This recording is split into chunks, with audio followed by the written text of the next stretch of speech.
I'm your host, Doreen Steenland, and today I'd like to welcome our guest, Dr. Paul Stanley.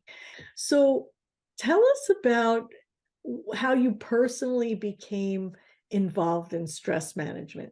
My moving into stress management training and my interest in stress was triggered by both some personal experience that I had and a professional experience, or a set of professional experiences that I had way back in 1977.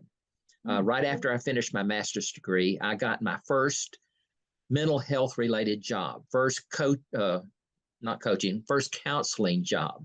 Uh-huh. And I was working for an agency that provided services for alcohol and drug addicts. These were people that were struggling with all kinds of stressors in their life.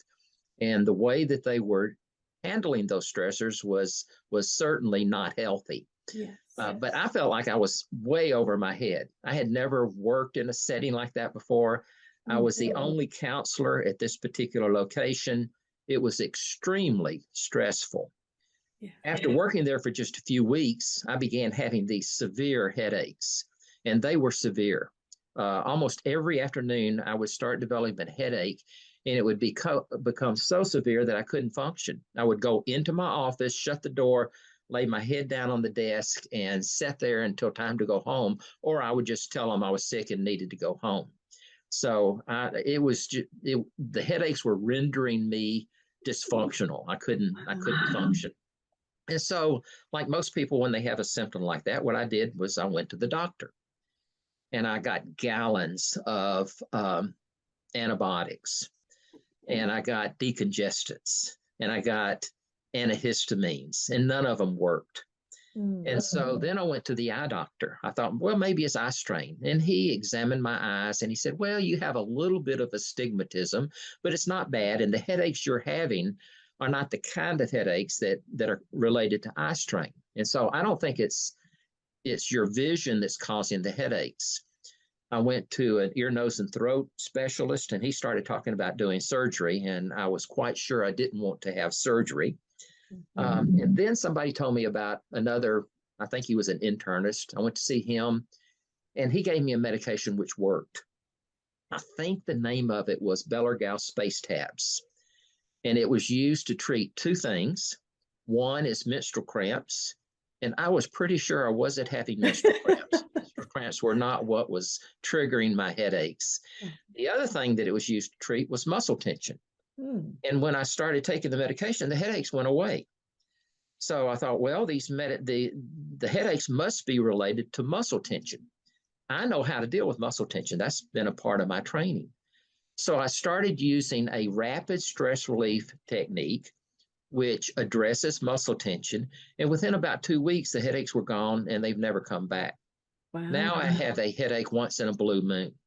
So that was one thing that really caused me to become interested in helping people manage the stress in their life. The other thing was my professional experiences. When I started working with people, I found that in counseling settings, I found that almost every problem a person have at its core is related to stress. As you said earlier when you were introducing me, the stress either triggers the problem, causes the problem, makes the problem worse, or keeps you from recovering from the problem. So it creates medical problems. You know, your immune system doesn't function as well as it should when you're stressed out. So you can't recover from minor problems such as sinus infections and colds.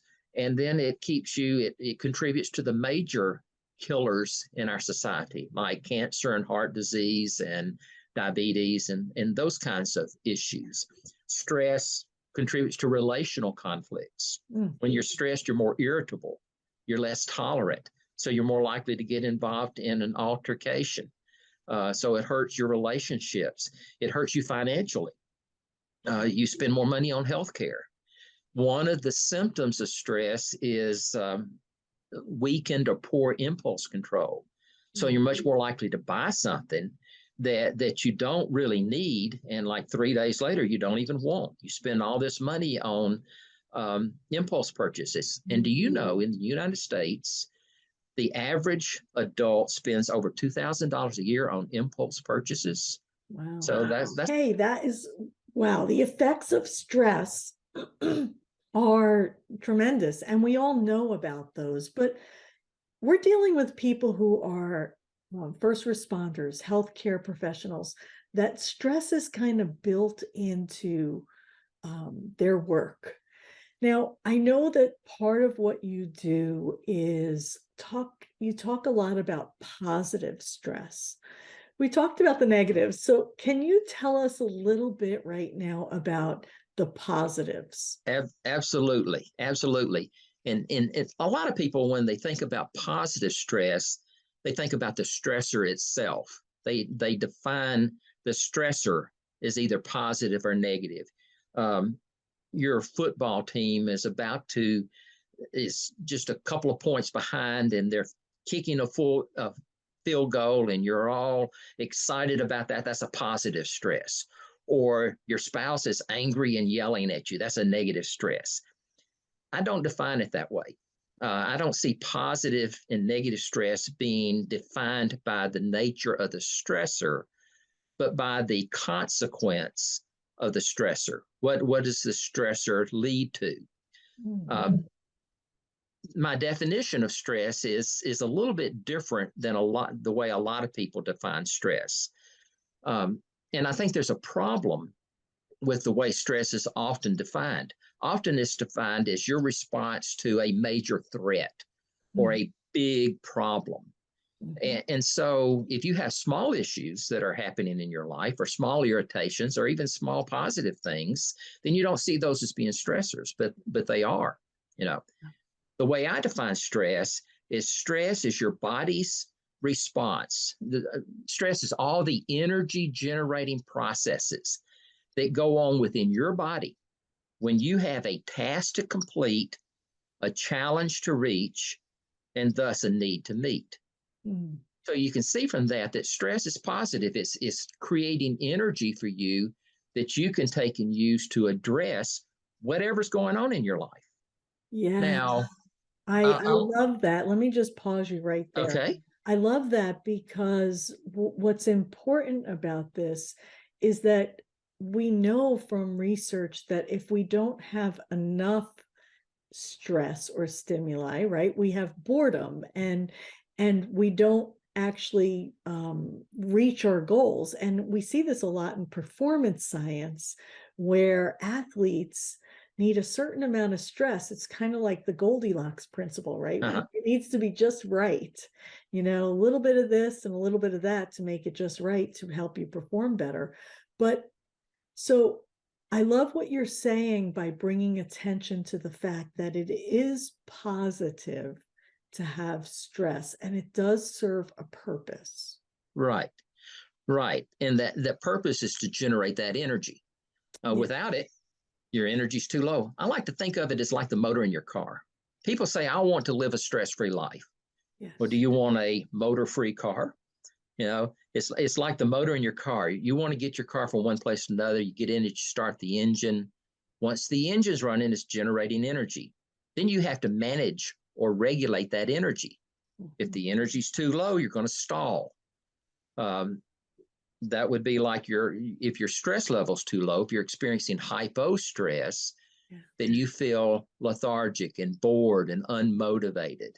But then as that stress level increases, it moves into the level where it's energizing you and you can move forward using that energy. If it goes on for too long or gets too high, then it creates problems. Just like if you're accelerating your car too much, you may lose control and have a wreck or get a speeding ticket. Yeah. Stress is the same way.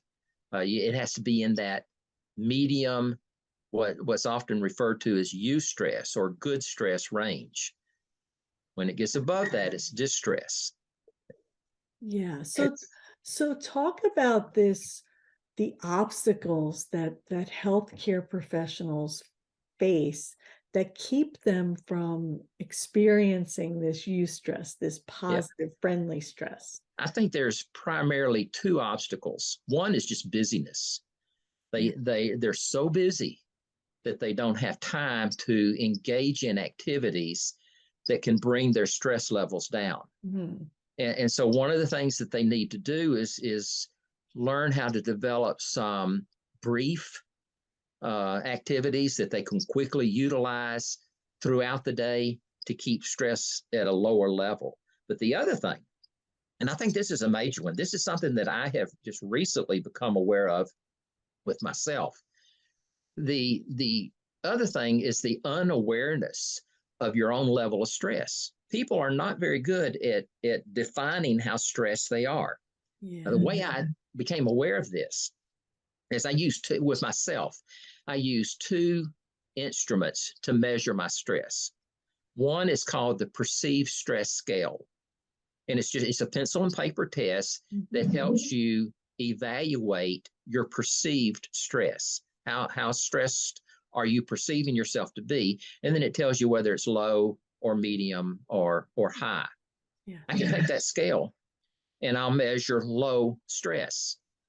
The other one is called the Stress Scan, and it's an app that you can download into your smartphone, and it measures your heart rate variability, which is a objective, biologically based measure of stress. Well, I will I'll be rating myself with low stress using the perceived stress scale, and then I'll do a stress scan, and I'm in the high stress range. I'm not aware of how stressed I am.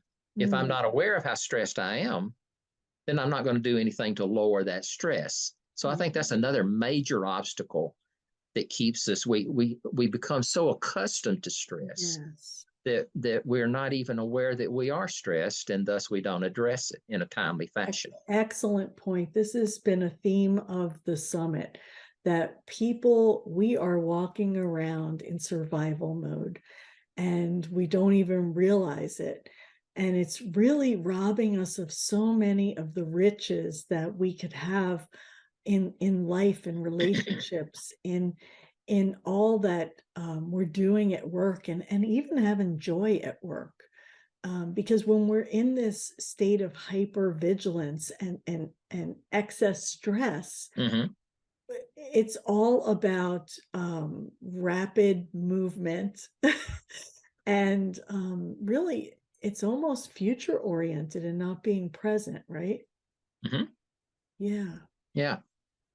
So how can professionals use this friendly stress to help them thrive in everyday life?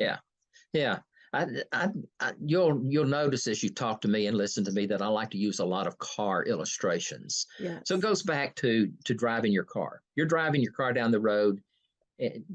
The first thing you need to do is tune into the alarms. You need to become aware of some indicators of stress, some symptoms of stress that you can observe that can alert you to how stressed you are. When your stress level is moving out of that eustress range into the distress range. And these are like the alarms that come on your dashboard in your car.